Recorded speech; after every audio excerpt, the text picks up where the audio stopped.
The UAC is a megacorporation in both the original Doom timeline as well as the Eternal timeline. The classic timeline being where Doom 1 to good Doom 3 takes place, while the Eternal timeline is when Doom 4 and Eternal take place. In both timelines, the UAC is a totalitarian business that has a monopoly on space travel as well as a monopoly on most things on planet Earth. In the classic timeline, they have no correlation with the demons and accidentally let them into the classic timeline with teleportation experiments. In the Eternal timeline, however, the UAC is a cult ran by demons that mind control literally every goober there except Samuel Hayden to transport them into the Eternal timeline to claim another world. They are generally not cool dudes and are mostly responsible for many bad shit in both timelines. They do make really kick-ass guns though. No, good Doom 3, or as lamos call it, Doom 64, is a mysterious game that is rather important to the Doom lore that has been majorly slept on. Much of the game is very similar to Doom 1 and 2, but with slightly slower yet powerful gameplay, and a more off-putting art style and soundtrack. It is mysterious because up until Doom Eternal's launch, for 23 years, the only way to officially play it was buying an N64 official copy of Doom 64 for the Nintendo 64. This, stacked on top of its dark tone and horrifying droning music, makes me think of it as the closest official game to be released in a long-running franchise to resemble a creepypasta. I mean, with those horrifying as hell double-mouthed pain elementals spitting out double the lost souls, anything could be horrifying. Battle Mode. Battle Mode is id's attempt at a gimmicky multiplayer mode. Introduced with Doom Eternal, it is a rather cool yet underwhelming multiplayer experience. I love the concept, but a co-op mode or multiplayer similar to 4 would be preferred.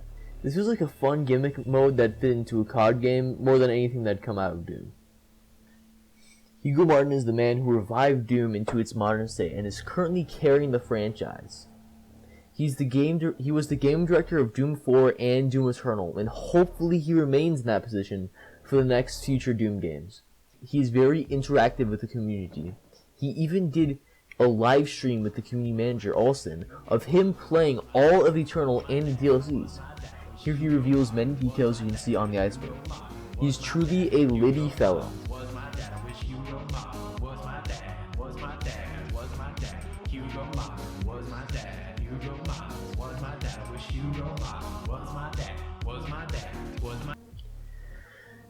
Like I said with Doom 3 and how it's vital for the franchise's lore, good Doom 3 connects the events of Doom 4 with the classic timeline.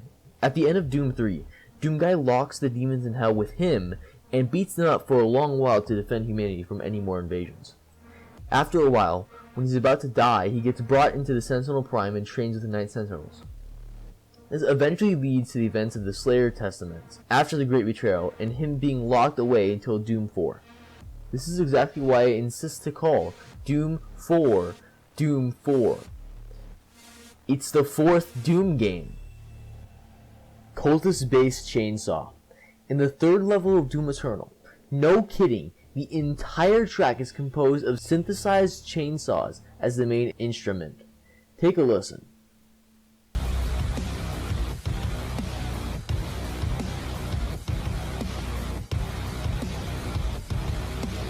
Archvile wall in Doom 1. In Doom 1 on E2M5 there is a particular wall with the shape of an Archvile's face. If you go near it, you take damage. What is strange is that Archviles do not appear in the franchise until Doom 2. Weird. Midnight. Midnight is a Doom tuber that I used to love but has now turned to the horrors of clickbait. His old content are great for lore, but now he really just needs to find a new franchise. He also did a Doom Iceberg, but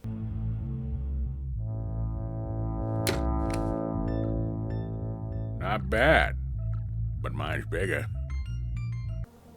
For real though, check it out, it's pretty okay. Comic. The Doom comic was made around the release of the classic games, and it oozes with gnarly cheese of the 90s. This is the origin of Rip and Tear, and it really displays how big of a complete maniac Doomguy was, and probably still is.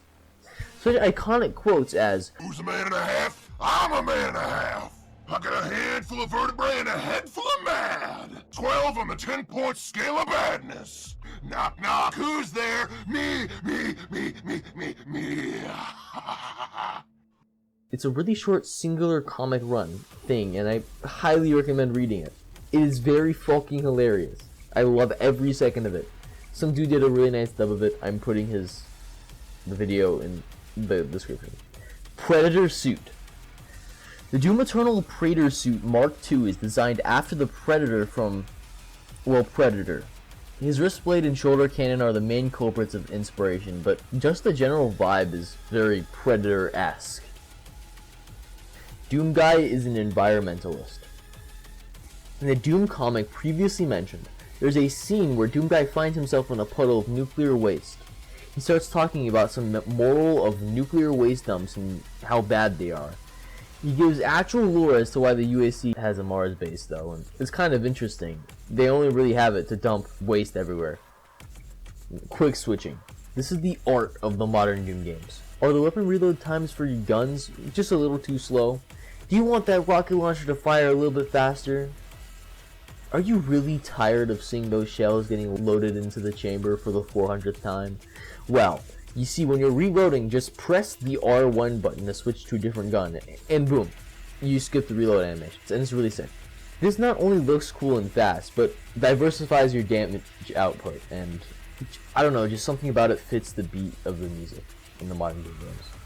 Circle strafing. This movement strategy from the classic Doom games used to be very difficult back in the ancient days of mouseless gaming. Then you'd use tank controls with your standard up, down, left, right keys. Up for forward, down for backwards, left for turning left, right for turning right. In order to actually properly strafe, you'd have to hold control and then left or right. And in order to actually circle strafe properly, you have to hold control. You have to hold control.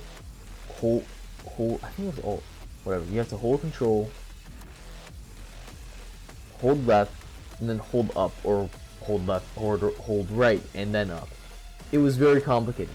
But now, in the days of mouse gaming, you literally just hold W and A, and then start looking right or left, and boom, you circle strafe. It's a very handy strategy, most often used in wide open maps found in the first two Doom games, such as Tower of Babel from Doom 1, and just about every other level in Doom 2. Door fighting. In the classic Doom games, if there's a ton of monsters on the other side of that door, running in would be very dumb. The strategy of door fighting is to open the door, back off, shoot, and have the demons funnel in. Door closes, rinse, repeat. It is a very effective strategy used to cut off other demons, put them in a very close quarters situation with your shotgun, have them clutter up so your shotgun penetrates them, and is generally rather gnarly. Lackluster Horde mode. Doom Eternal introduced Horde mode halfway through its life cycle as a free mode. When I first saw the trailer for it, I was so hyped. Then it dropped, and I realized it was a glorified master level with a score counter. It's free content though, so it's hard to complain, but they could have at least tried to make it endless.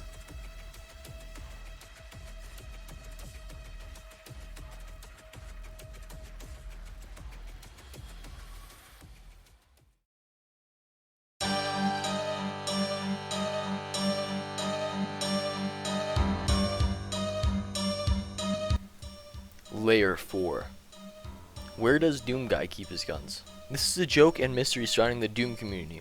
People say the obvious joke, oh yeah, he shoves them up his ass, duh. But I have some actually decent theories.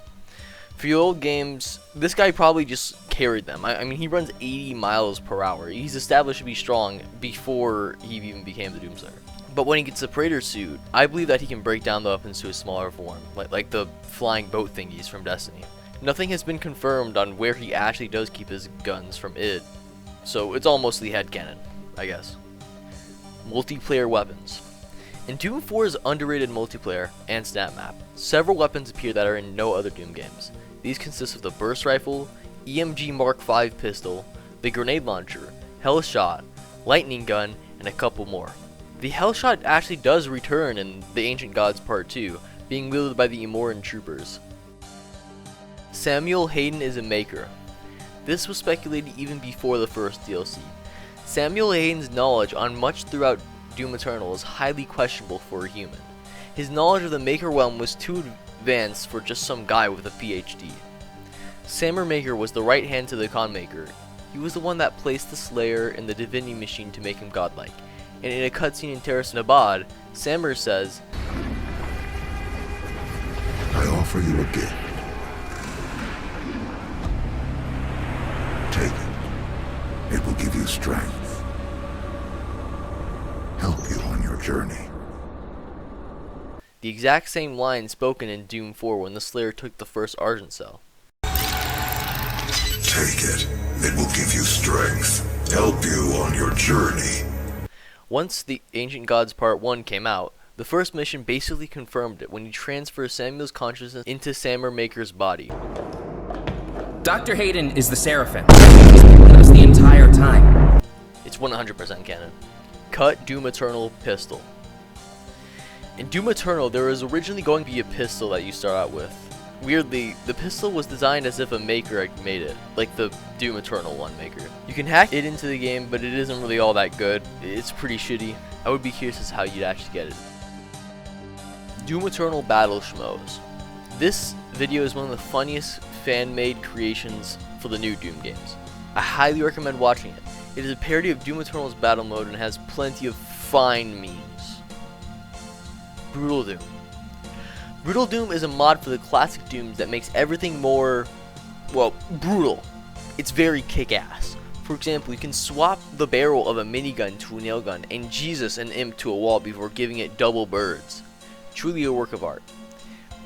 It goes so in detail with the brutal viscera that if you murder enough demons in a room, you can see blood dripping from the ceiling, and when you walk over a demon corpse, you can look down and see bloody footprints trailing behind you. It is epic. This deep, philosophical statement is spoke by the Mancubus in Doom 2 upon spotting Doomguy. It roars loudly and screams, "Hump you, Mom!" at the top of its lungs.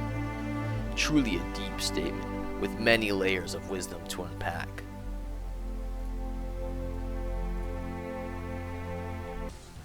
Penis gun. This is a term used to refer to how Doomguy wields his guns in Doom 1, 2, and 3, and in the modern games if you turn on the option in gameplay settings. Doomguy holds it in the center of the screen, and it looks like a wiener, especially the rocket launcher. Even more with the Quake rocket launcher. Night Sentinels. The Night Sentinels is the group that dragged Doomguy out of hell after the events of Doom 3's DLC, The Lost Levels. They are a race of really awesome demon-murdering sci-fi space knights with lightsaber hammers, spears, swords, and shields. Plus, they can even have cool spirit animal thingies that help them in battle. I always thought that if they ever made a co-op focused Doom game, that they should have it follow the Night Sentinels, because that'd be the best for lore, and they're also fucking awesome.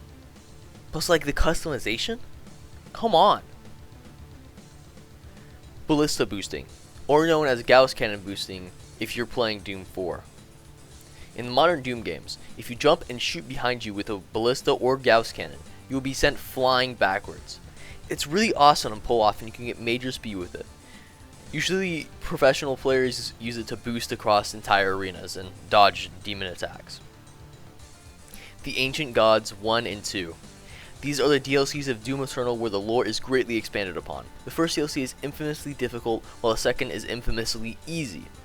Both got really good reception from the communities, and there wasn't really much issue, although Tag 2 did feel a little rushed. David Levi and Andrew Holsholt. These are the two fellas that worked on the soundtrack after Mick Gordon left. In my opinion, their music is better. David Levi has a more electronic focus and Andrew has a more metal-based sort of theme. They're both very fantastic, and I hope they will return for many more Doom games to come. Civvie 11. Although not exactly a Doom tuber, he's a boomer shooter tuber. Say that 3 times fast. He constantly plays old or bad FPS from the 90s to early 2000s, frequently called boomer shooters. He has a series called Pro Doom that I highly recommend watching, where he plays Doom 1, 2, 3 in Plutonia. Sadly, he skipped TNT Evolution for some reason. He's boring. I thought you liked Doom, man. I still like it. Clay models. In Doom 1 and 2, all the demons, with exception to Lost Soul, are photoscanned and pixelated versions of clay models. This might be true for Doom 3, since at least I think all the monsters look very clayey, but I can't exactly find information about it. New Doom music calls back to old Doom music. One of my favorite details in the franchise, in Doom 4 and Eternal, you can hear Easter eggs calling back to Doom 1 and Doom 2 soundtracks. It's more obvious in the main theme of Doom Eternal,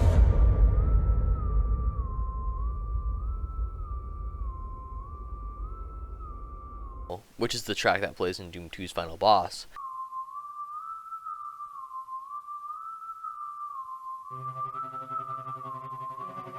However, smaller ones can be found in BFG Division.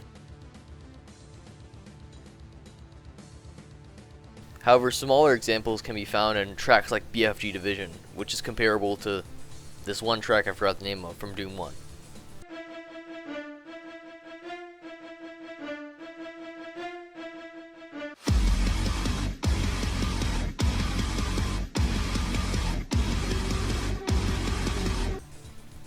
There are tons of videos showing all the callbacks, and it's genuinely insane. I will link the video in the description below. Pacifist. This refers to a speedrunning category / general challenge of finding out how fast you can beat the game without killing a single demon. It sounds boring, tedious, and most of all hard, so I have a lot of respect to those who beat the game this way. Multiplayer / snap map. In Doom 4, the mode snap map was introduced, as well as multiplayer returning from the older Dooms. The gameplay of multiplayer was mainly inspired by Quake, however. Snap map was actually a mode where people would make custom levels and publish them. You could even play with 4-player co-op in many of them. They are very fantastic side modes that should have been advertised a lot more. Perfect Hatred. This level is infamous in the Doom community for being so fucking hard. It is the second level of Thy Flesh Consumed, and is even declared unfair by the same MFer who made it, John Romero. Oh, Not even real. Seriously? there's two of these guys? Are you playing on Ultraviolence? I must be. Yeah. That is rough. All right, yeah. You can kind of, Yeah, now we're You can talking. cheese them. It's your level. Yeah. Have to. That is, okay, yeah. That's a good strategy. Oh, not Oh my even- gosh, wait, there's What three? is happening? How is that? Metal Choir. This entry is about the choir of metal singers Mick Gordon hired to sing in Doom Eternal. They are heard in many demonic chants and are reused in Tag 2 for the best parts of Amora. I will play clips of them now.